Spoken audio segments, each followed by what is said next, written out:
एल्विश यादव 10 साल के लिए जाएंगे जेल। क्या उनका करियर खत्म हो जाएगा? क्या है एनडीपीएस एक्ट जिसकी चर्चा मीडिया में हो रही है और दावा ये किया जा रहा है कि एल्विश यादव को 10 साल की सजा हो सकती है, वो 10 साल के लिए जेल जा सकते हैं। इसके साथ ही उनका करियर भी खत्म हो सकता है।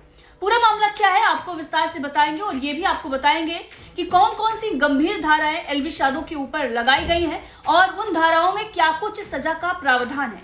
सबसे पहले तो आपको ये बता रहे हैं कि नोएडा पुलिस ने एल्विश यादव को सांपों की तस्करी के मामले में पूछताछ के लिए बुलाया था। ये मामला 2023 का है। 8 नवंबर 2023 को नोएडा पुलिस ने एक एफआईआर लिखी थी। ये एफआईआर बीजेपी की सांसद मेनका गांधी की संस्था के द्वारा लिखवाई गई थी। गंभीर आरोप एल्विश यादव पर लगाए गए थे, तभी से ये मामला चल रहा है। अब लोकसभा चुनाव से पहले ही एल्विश यादव को इस मामले में गिरफ्तार कर लिया गया है। कोर्ट ने 14 दिन की न्यायिक हिरासत दे दी है। अब आप समझिए पूरा मामला कहां है, गेम क्या कुछ हुआ है, इसकी जांच पड़ताल चल रही है। आखिर कौन सी साजिशें रची जा रही हैं एल्विश यादव के खिलाफ, इस पर जल्द ही खुलासा करेंगे।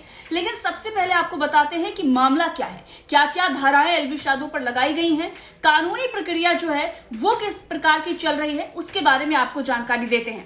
दरअसल एल्विश यादव के खिलाफ वाइल्ड लाइफ प्रोटेक्शन एक्ट के साथ एनडीपीएस एक्ट के तहत भी केस दर्ज कर लिया गया है। अब जैसे ही एनडीपीएस एक्ट के तहत मामला दर्ज किया गया, उसके बाद से ही दावा ये किया जा रहा है कि एल्विश यादव को बुरी तरीके से फंसाया गया है। एल्विश यादव को अब लंबा जेल में रहना होगा। तमाम तरह के दावे सोशल मीडिया पर हो रहे हैं। लेकिन आप देखिए कि नोएडा पुलिस जो अभी तक इस पूरे मामले को लेकर खामोश बैठी हुई थी, वो लोकसभा चुनाव से पहले ही ये कहती है कि एल्विश यादव के खिलाफ पर्याप्त सबूत मिले हैं, जिसके बाद हम उन्हें कोर्ट ले जा रहे हैं। एल्विश यादव की जो गिरफ्तारी हुई है, जो उन्हें पहले हिरासत में लिया गया था, उसको लेकर नोएडा पुलिस ने बयान जारी किया। बयान क्या कुछ उन्होंने जारी किया है वो आपको लास्ट में सुनाएंगे, लेकिन उससे पहले आपको बताते हैं कि गिरफ्तारी के बाद सूरजपुर कोर्ट में एल्विश यादव को पेश किया गया, जहां पर कोर्ट ने उन्हें 14 दिन की न्यायिक हिरासत में भेज दिया है। उसके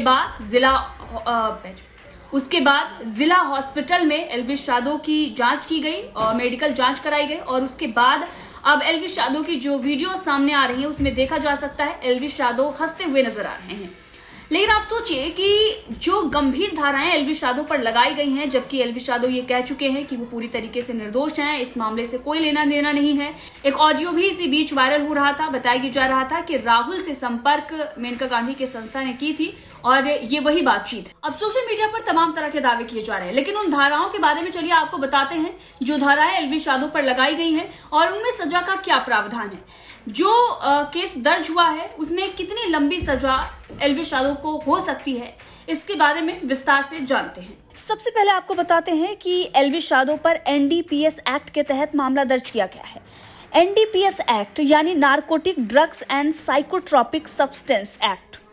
इसका इस्तेमाल नशीले पदार्थों को बनाने, खरीदने, बेचने और सेवन करने वालों के खिलाफ किया जाता है। इसके तहत चरस, गांजा, अफीम, हेरोइन, कोकेन, मार्फिन, एलएसडी, एमएमडीए और अल्प्राजोलम आते हैं। इनमें कई ड्रग ऐसे भी हैं जिनका इस्तेमाल दवाइयों के तौर पर किया जाता है, लेकिन इनका ज्यादा इस्तेमाल प्रतिबंधित है।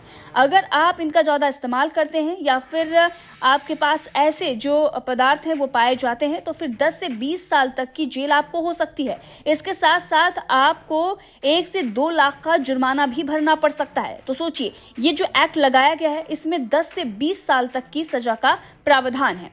इसके साथ ही एल्विश यादव पर वाइल्ड लाइफ प्रोटेक्शन एक्ट भी लगाया गया है। सजा का जो प्रावधान है इस एक्ट में वो 3 से 7 साल का है। इसके साथ ही आईपीसी की धारा 284 लगाई गई है। अब आप सोचिए कि इसमें 6 महीने तक की जेल और 1000 का जुर्माना लग सकता है। आईपीसी की धारा 289 भी लगाई गई है। इसमें भी 6 महीने तक जेल और 1000 रुपए का जुर्माना हो सकता है। आईपीसी की धारा 120 इसमें उम्र कैद या फिर 2 साल या उससे अधिक समय के लिए कठोर कारावास की सजा हो सकती है। ये सारी धाराएं एल्विश यादव पर लगाई गई हैं। अब आप समझ सकते हैं कितना गंभीर मामला बनाया गया है। अब देखना ये होगा कि क्या कुछ इस मामले में निकलकर सामने आता है, लेकिन फिलहाल एल्विश यादव को बुरी तरीके से फंसा दिया गया है। वो गंभीर धाराएं एल्विश यादव पर लगा दी गई हैं, जिससे एल्विश यादव किसी भी तरीके से वो अपना बचाव नहीं कर सकते हैं। अब देखना होगा कि इसके पीछे की साजिश का निकलकर सामने आती है। लोकसभा चुनाव है, हरियाणा में आने वाले दिनों में विधानसभा के चुनाव हैं। उससे पहले एल्विश यादव पर यह शिकंजा क्यों कसा गया, अभी भी एक तरीके से इस पर सवाल खड़े हो रहे हैं। एल्विश कुछ कहना चाहोगे आप? कुछ कहोगे? हाँ? कुछ कहोगे भाई कुछ कहोगे? कुछ कहोगे?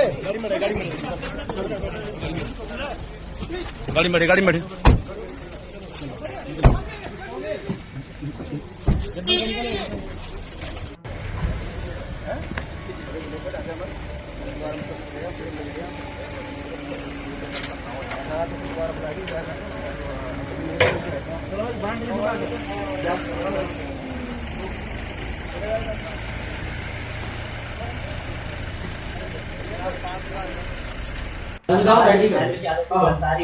कहाँ से गिरफ्तारी हुई है और कहाँ पर भेजा गया है? ये देखिए, सेक्टर 49 पर अभियोग पंजीकृत था, जिसकी विवेचना सेक्टर 20 के निरीक्षक द्वारा की जा रही थी और यह अभियोग वाइल्ड लाइफ प्रोटेक्शन एक्ट के साथ साथ IPC की धाराओं में पंजीकृत हुआ था। आज पूछताछ के लिए बुलाया गया था। पूछताछ के दौरान पर्याप्त साक्ष्य पाए जाने पर एल्विश यादव को माननीय न्यायालय के समक्ष प्रस्तुत किया जा रहा है। रिमांड पर दिया जा सकता है? इस संबंध में विवेचनात्मक कार्रवाई प्रचलित रहेगी। NDPS की धाराओं में भी केस किया गया? जी, वो साक्ष्य के क्रम में NDPS की धाराओं में बढ़ोतरी हुई है।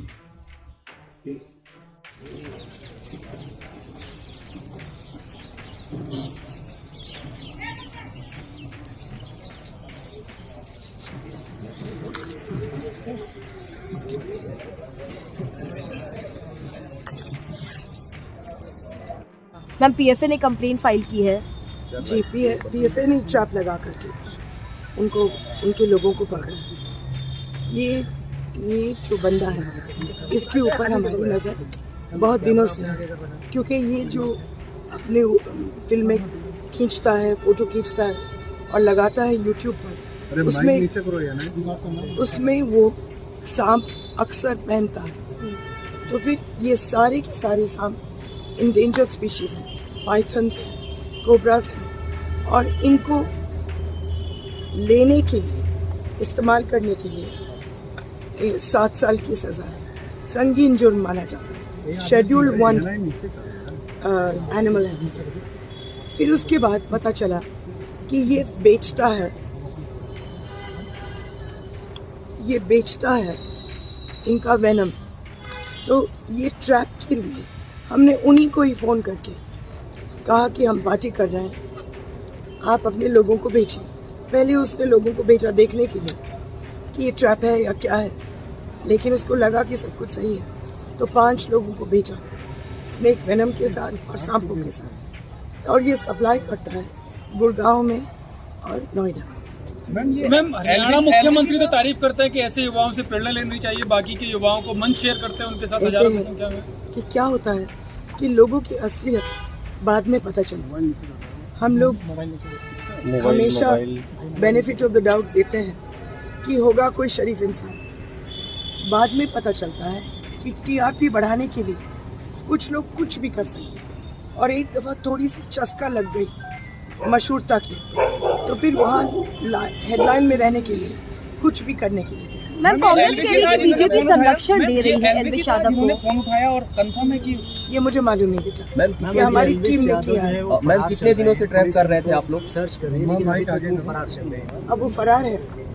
मोबाइल क्या मांगे? गिरफ्तारी उनकी? उसकी गिरफ्तारी एकदम होनी चाहिए।